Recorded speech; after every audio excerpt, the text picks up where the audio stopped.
उनका दोनों बच्चों ने कुरान पाक की तिलावत के लिए माशाअल्लाह उन्होंने बड़े अच्छे अंदाज में कुरान पाक की तिलावत करने की कोशिश की। मारूफ पड़ा है इन्होंने ये कुरान पाक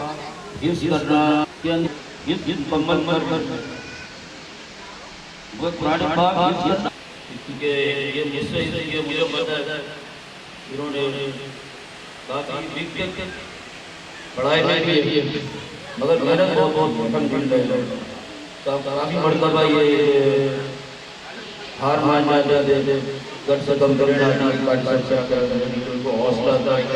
आगे की तरफ बढ़ते चले गए और अल्हम्दुलिल्लाह कुरान पाक की मुकम्मल भी किया और सनद का इम्तिहान भी किया और ये बात भी अल्हम्दुलिल्लाह।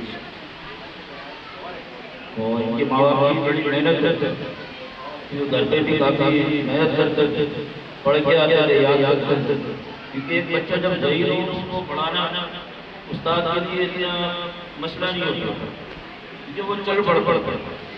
उसको समझ में आया कि तरह तरह से यूज़ करना है, किस तरह से मुझे याद करना है, किस तरीके से मुझे अपने मामला को आगे लेके चलना है। तो ऐसे बच्चे जल्द से जल्द